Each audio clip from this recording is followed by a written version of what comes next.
Yang ketiga itu harus berprasangka baik terhadap ahlu tarim. Jadi apa ketertarikan antum mau mondok di Tarim?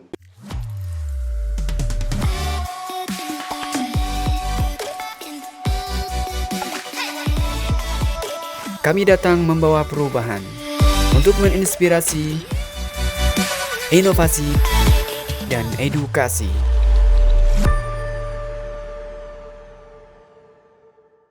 Assalamualaikum warahmatullahi wabarakatuh. Sebelum saya mulakan episode kali ini, saya ingin mengucapkan jutaan terima kasih kepada CEO Santri Adi Media Official dan juga Santri Talk Show kerana memilih saya untuk berkesempatan memilih saya dalam rancangan kali ini. Jadi episode kali ini adalah episode yang paling spesial. Itu bahasa Indo, saya orang Malaysia. Kerana apa? Episode ini adalah episode permintaan daripada subscriber sendiri. Jadi bersama saya pada hari ini bintang tamu yang terminta, ya pastinya spesial adalah saya mempersembahkan di sini bersama saya teman saya pada hari ini, saya Taufik Alkaf. Gimana kabarnya, sehat? Baik, alhamdulillah. Iya, udah mulai belajar sekarang ya? Iya. Udah berapa hari ya?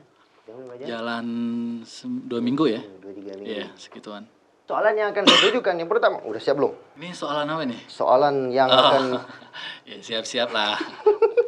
Santai. soalnya ini biasa aja, oke. Iya. Udah berapa lama udah antum belajar? Gimana?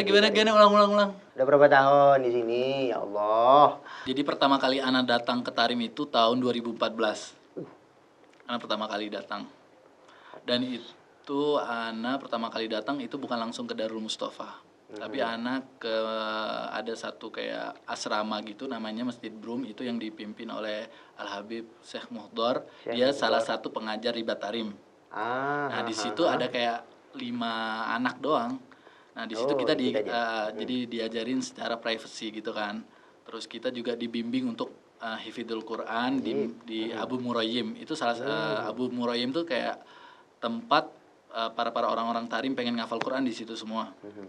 Akhirnya Ana ngikut deh hafal Quran juga segala macam kan. Terus sebelum ada kabar-kabar hoax bahwasanya Tarim ada perang gitu kan. Terus berita di mana-mana sebelum datang evakuasi, sebelum datang kabar evakuasi yang sangat hoax gitu kan, di beberapa media di Indonesia yang mengkhawatirkan orang tua wali yang pernah yang mengirimkan anaknya di kota Hadramut kan, termasuk Tarim. Akhirnya tuh pada berita-berita itu pada takut tuh orang-orang tua. Takut semua. Iya, takut. Akhirnya KBRI menyarankan bagi warga Indonesia yang ingin pulang kita sediakan evakuasi. Banyak tuh orang-orang evakuasi. Ada juga yang sebagian santri ngambil kesempatan tiket gratis ya. Balik ke Indonesia nih. Ya udah, ada. Akhirnya aneh salah satunya awalnya nggak mau balik, tapi gara-gara ya orang tua anak ngomong balik dulu dah, ya udah akhirnya kayak menenangkan hati orang tua. Udah akhirnya kita balik nih sama Ana, sama kakak Ana, sama ya udah kakak ipar Ana. Terus balik, Ana sempet di Indonesia itu kayaknya 6 bulan lebih deh. Nah, selempet 6 bulan lebih Selepas pulang. Setelah sulangan. Akhirnya Ana mikir, gimana caranya Ana bisa balik lagi ke Tarim. Terus ya udah kayak tawakal gitu kan. Tiba-tiba ada aja panggilan ke Tarim. Ya udah, terus akhirnya Ana persiapkan di tahun 2016 Ana datang ke Tarim. 2016. Lepas 2 tahun gitu. Takriban. Iya, udah. 2016 ya segituan. Pokoknya Ana datang sama kakak Ana, datang ke Tarim. Nah, itu Ana nggak langsung jadi masuk ke Darul Mustafa. Ana tinggal bareng sama kakak Ana kayak sakan khorid. Jadi Darul Mustafa tuh kalau orang-orang yang udah nikah namanya Ashabul Bi'ah di Darul Mustafa, tinggalnya di luar.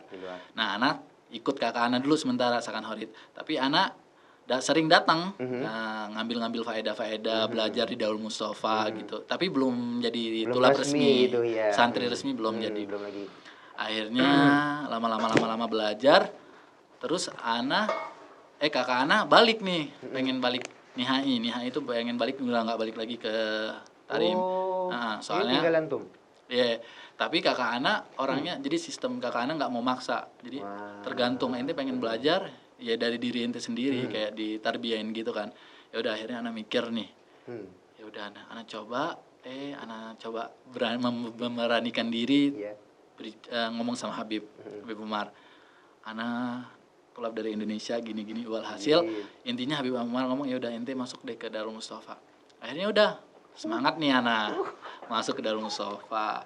Di situ di tahun 2016 anak menjadi santri resmi Darul Mustafa sampai 2020 sampai sekarang. Insyaallah. Ya, gitulah. Insyaallah.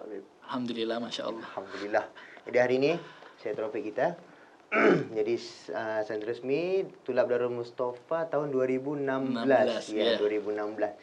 Oke, pendidikan sebelum di Tarim? Anak mondok juga tuh di Ustaz Taufik. Aha. Di Habib Taufik Abdul Qadir Asgaf itu di Sunia Habib Taufik. Salafiyah di Jawa Timur Pasuruan. Aduh, Nah, iya. Habib Taufik. Di situ anak mondok. Terkenal itu. Ya. Di situ anak mondok, anak nyari ilmu agama di Ustaz Taufik. Dari situ akhirnya anak izin ke Ustaz Taufik pengen ke Hadramut. Oh. Ya, diizinin bismillah.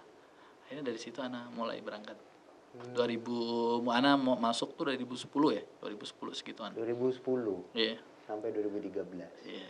Terus kenapa milih mondok? Kenapa nggak pilih modeling atau engineering atau anything else ya?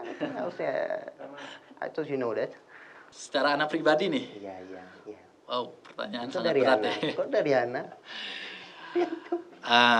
Jadi dari pribadi Ana milih mondok banyak di zaman sekarang ini yang sering disebut anak-anak kali ya. Zaman sekarang kan yang biasanya disebut anak hits milenial kali ya. Kids milenial gimana? Hits milenial tuh kayak antara dari pubertas dari 17 sampai ke 30 itu dinamakan anak-anak milenial lah. Masih terpengaruh dengan bawaan apa namanya? Ini harus sekarang ya pemodenan. Iya, gitu deh. Modernisasi. Nah, di situ kan di zaman sekarang nih kayak banyak yang terjerumus dari hal-hal yang negatif gitu kan. Banyak nih. Banyak banget. Nah, di sini kayak jadi timbul pertanyaan bagi diri Ana. Ini kenapa orang-orang di zaman sekarang banyak yang terjerumus di hal-hal negatif? Apa penyebabnya?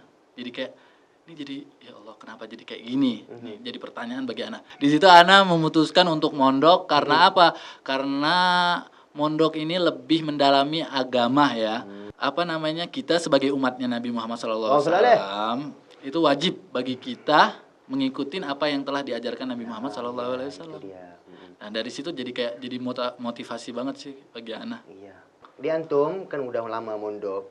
Jadi di Indonesia kan banyak pondok-pondok yang lebih Banyak, masyhur, iya terkenal, pastinya. ya. Di Mesir juga ada Azhar dan di mana-mana di Jordan ada Maghribi yang lebih keren, tempatnya cantik, ada Tunisia dan ada di South Africa kalau ada. Kalau ada emang ada kali. Iya, ya memang ada. Antum ya 2014 datang perang. Kok mau datang lagi? Jadi apa ketertarikan antum yang bawa antum ini mau mondok di Tarim?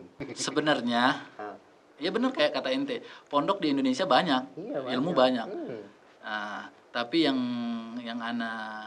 bisa membedakan pondok di Tarim sama di Indonesia itu kayaknya salah satunya itu yang kita bisa ambil poin pertama itu adalah rohaninya. Kayak orang Tarim ini emang tasawufnya lebih kuat gitu, benar nggak sih? Di sini juga diamalin. Nah, yang poin kedua itu dari Bahasanya. bahasa. Jadi kita kalau di Indonesia bahasanya menggunakan bahasa Indonesia. Iya, Tapi kalau di Tarim menggunakan Ya, bahasa Arab. Mm-mm. Ya nggak sih? Arabnya juga Jadi Masya anak Allah, di situ juga kayak ya lebih bisa berinteraksi sesama orang yang berbeda ras Yes. dari beberapa penjuru negara. Ya di sini Nah, memang. di situ kita bisa beradaptasi dan kita bisa berbagai pengalaman apa yang mereka alamin dan gimana di negara mereka, gimana caranya dakwah di negara mereka, apa yang terjadi di negara mereka. Dan di situ hal yang poin-poin terpenting sih bisa kita dapatkan. Kalau di Indonesia kan temanannya sama-sama Indonesia kecuali bedanya ya kota gitu kan. Kalau di sini negara yang membedakan kita, ada yang dari negara Amerika, bahkan orang yang baru masuk Islam lah, orang yang banyak pokoknya. Dan dari situ kita kayak terinspirasi dan bisa memicu diri kita untuk lebih belajar di Tarim. Mata pelajaran yang paling antum sukai.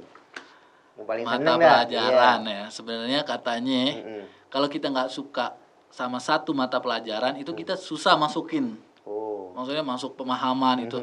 Jadi apapun yang diajarin sama guru kita harus pertama kali suka dulu sama tuh mata pelajaran, benar nggak sih?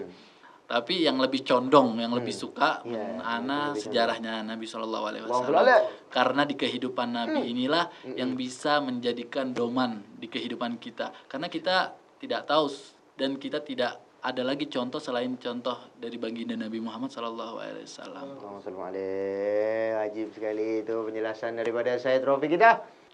Oke, di sini mungkin soalan terakhir bagi sesi kali ini pada saya Taufik. Jadi antum mungkin ada pesanan dan juga nasihat untuk pelajar-pelajar yang akan melanjutkan pelajaran ke Tarim.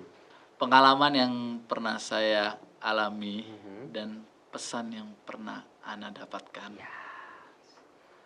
bagi anak-anak, bagi warga Indonesia ataupun Malaysia ataupun Asia kita mempublik aja umumnya. deh. Umumnya yang pengen datang ke Tarim itu perbanyak niat pertama kali. Niat yang baik itu perbanyak. Yang pertama niat. Perbanyak niat yang baik. Kedua jaga akhlak dan adab. Ketiga Yang ketiga itu harus berprasangka baik terhadap ahlu Tarim. Dan yang paling penting ketika kalian nyampe di Tarim ataupun di Hadromut, jangan sia-siakan waktu tersebut. Alhamdulillah kita sudah mendengar pesanan yang sangat-sangat menyentuh hati daripada saya Trofi kita. Jadi jangan lupa untuk para penonton semua untuk nantikan juga. Jangan lupa. Bukan teruskan juga, nantikan juga. Okey, nantikan video-video yang akan datang bersama bintang tamu yang lebih spesial dan istimewa yang dibawakan khas untuk antum daripada Santri Talk Show. Jadi salah silap saya mohon maaf. Semua yang baik itu datang daripada Allah Subhanahu Wa Taala dan segala kekurangan itu bermula daripada diri saya sendiri. Jadi terima kasih ucapkan kepada saya Trofi Alkaf kerana menemani saya pada hari ini dalam Santri Talk Show. Jumpa lagi di episode akan datang. Wabillahi taufiq wal hidayah. Wassalamualaikum warahmatullahi wabarakatuh.